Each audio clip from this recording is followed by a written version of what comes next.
All right, please be seated. Thank you.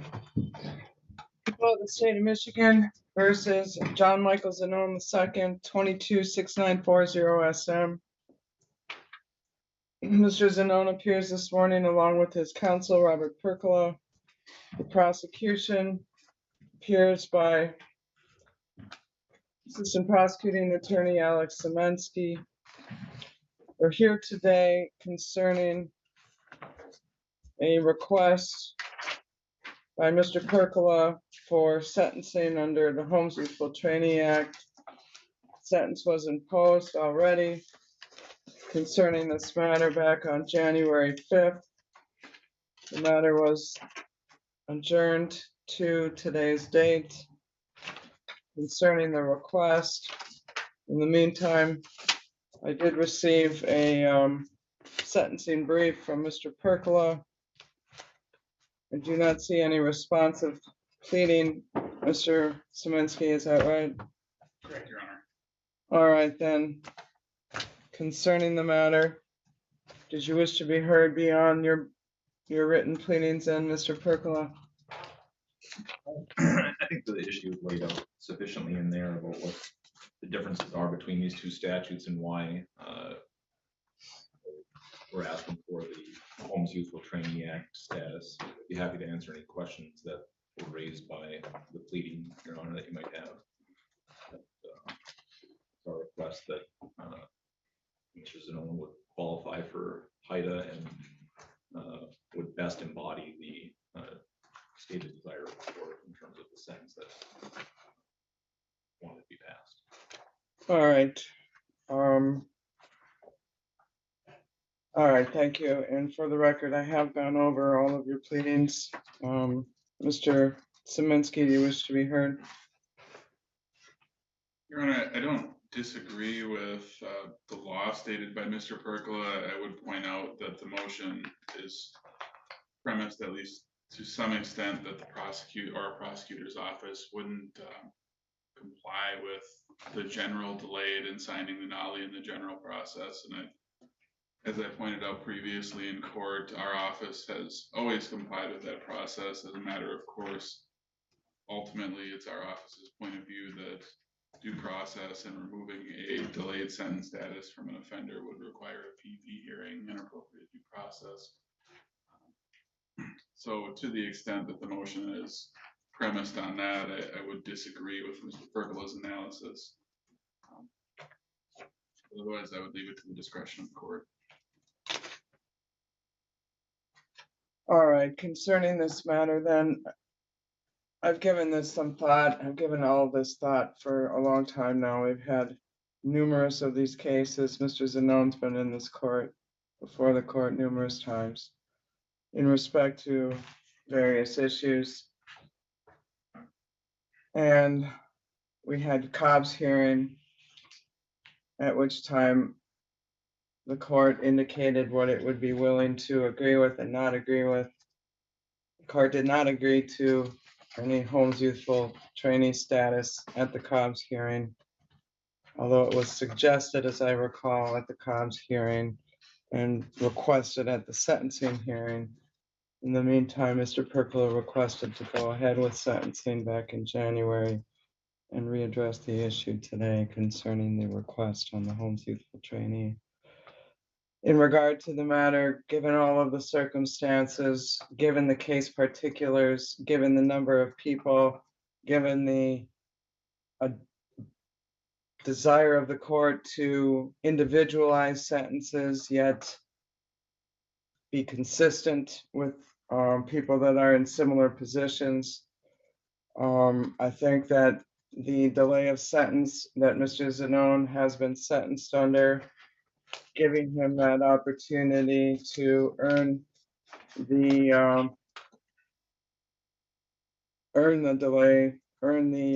ultimate dismissal. These are serious charges. We're talking about aggravated assault and wearing masks. There were significant injuries. I am not willing to change the sentence and go along with Homes Youthful Training Act.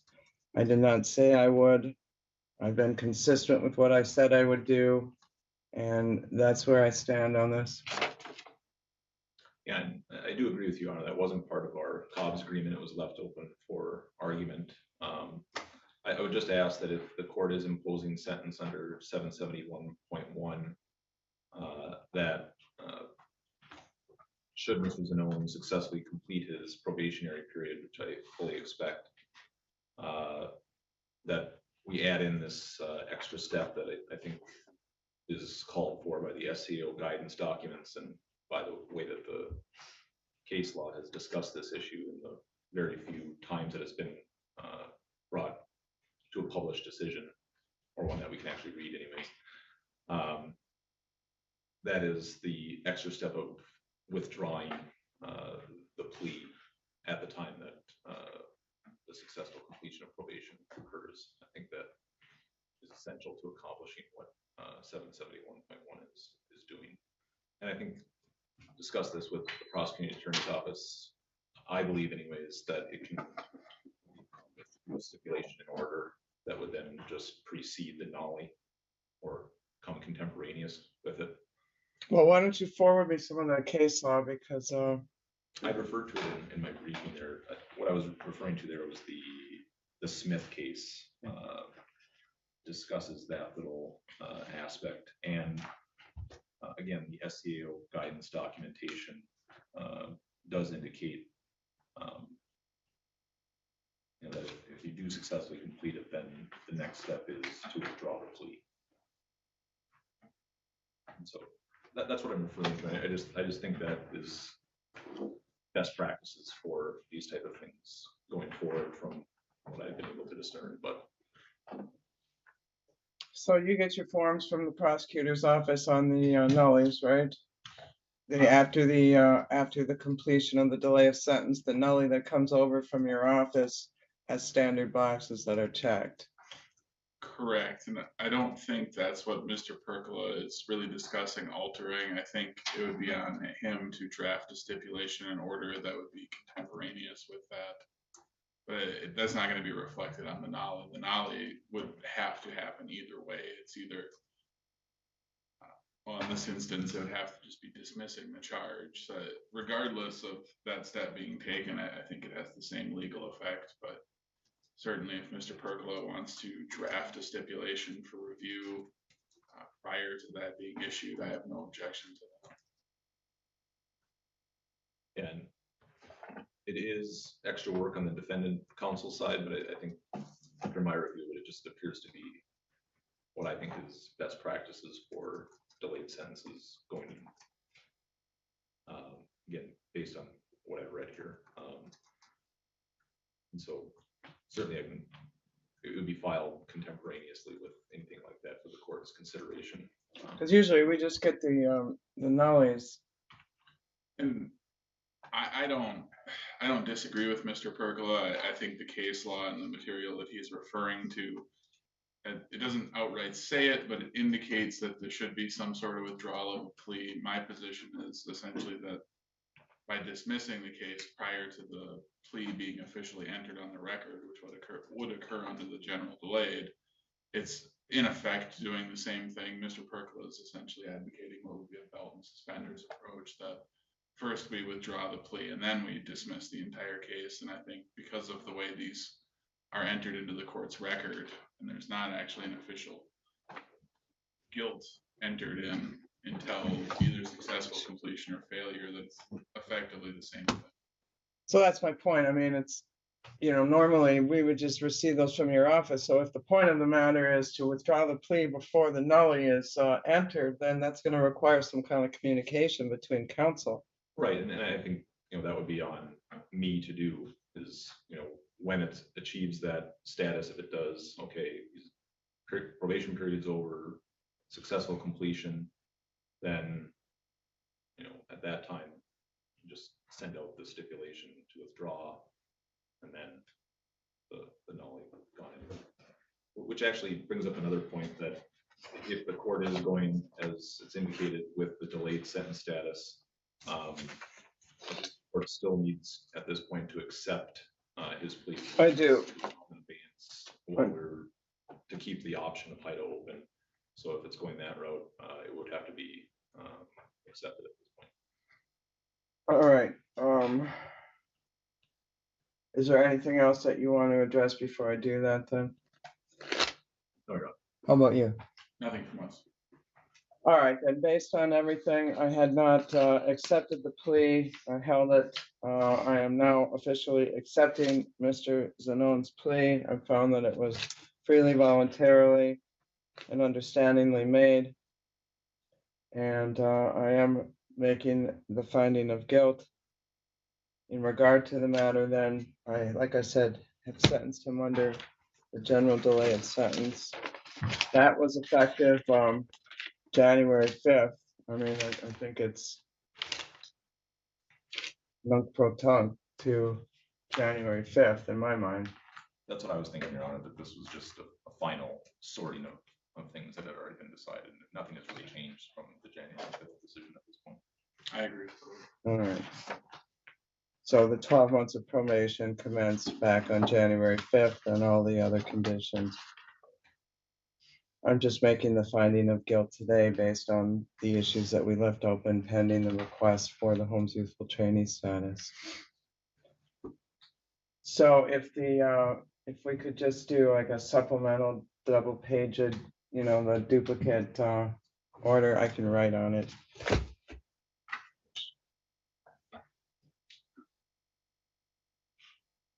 Do you mind if I do it?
All right, I'm accepting his plea of no contest and finding him guilty.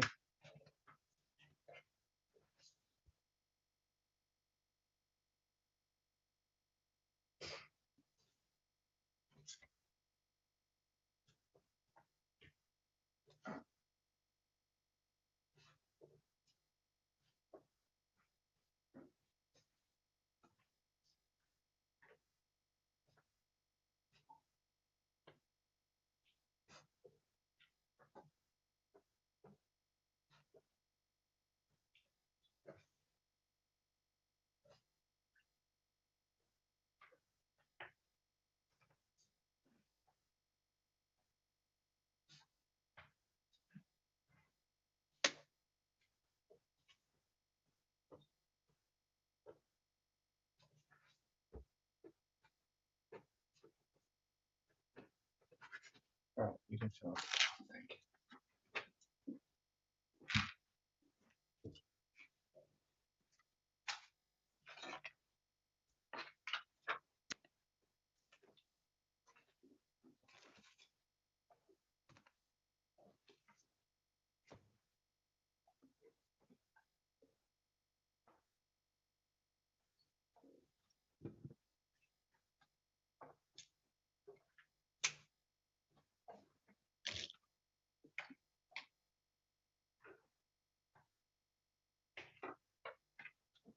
I can read the phone.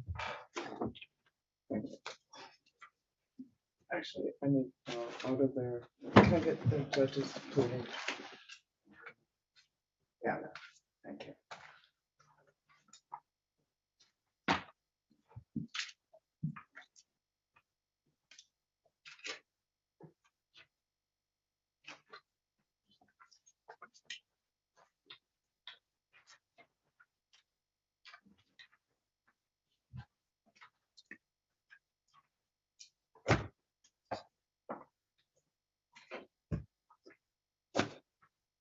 All right, we'll do Mr. Constantini, and then we'll do Miss John Grove.